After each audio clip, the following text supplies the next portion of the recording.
How to write crime fiction with the analysis of Hounds of the Baskervilles and the Landlady. Characterization. To create effective characterization, like the Landlady and Hounds of the Baskervilles, you must effectively build the reader's knowledge and opinion of your characters. I'm analysing Sherlock Holmes from the Hounds of the Baskervilles and Billy from the Landlady. Billy is a man of ambition and aspiration. He has high hopes to become a businessman. An example of Billy's ambition is he walked briskly down the street. He was trying to do everything briskly these days. Briskness, he had decided, was the common characteristic of all businessmen. In contrast, Holmes is a genius detective who cares not for his presentation and doesn't understand anything but logic. This is highlighted in his body language towards Watson. Holmes with his back to me, and I have given him no sign of my occupation. These quotes promote different personalities that have been built in contrast with a man of logic and a wide-eyed 17-year-old boy looking for opportunity. Plot development. To achieve an effective conventional crime fiction text, like Hounds of the Baskervilles and The Landlady, you must have a highly developed plot. In your introduction, you must establish a clear, conventional crime fiction setting and introduce the protagonist.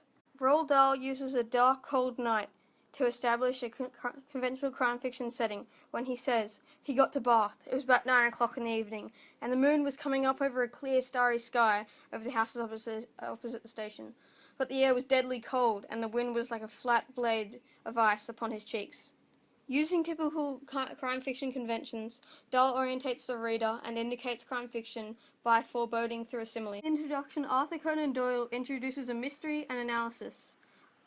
He picked up the stick, which our visitor had left behind him the night before. Holmes and Watson then analyze the stick until the visitor comes home with a case for them. This is effective because Arthur Conan Doyle introduces a mystery and analysis, which are two conventions of crime fiction. In The Landlady, Billy spots the boarding house and quotes, "The first thing he saw was a bright fire burning in the hearth. On the floor in front of it, a pretty little dachshund." Roald Dahl invites Billy into this cozy boarding house. He is then overwhelmed by the odds that he stepped into a trap with stuffed animals, a bright hearth, and a kooky old landlady. Billy is then further overwhelmed, such as the landlady's two past visitors that sound slightly familiar, or possible victims that apparently still here after 3 years.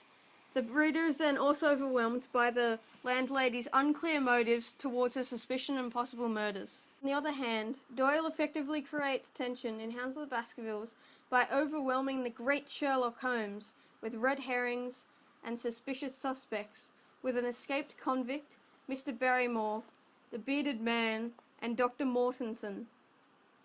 Also, he presents Holmes with the myth of the glowing hound. Climax.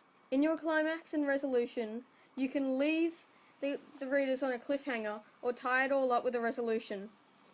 But in the climax, you must make the main characters reach a moment of realization. The Landlady, Dahl lets Billy put two and two together when the landlady says, "No, my dear, only you," after Billy inquires whether any visitors have come in the past 3 years, leaving the reader on a serious cliffhanger, creating lots of tension. However, Doyle ties it up when Holmes and Watson set a trap for Stapleton and lure him and his hound in with Henry Baskerville, and find his hound that he had hidden on a bog island. Stapleton then escapes and drowns in the bog. By tying up the end, you can leave satisfaction or a cliffhanger with the reader left wanting more. Created using Powtoon.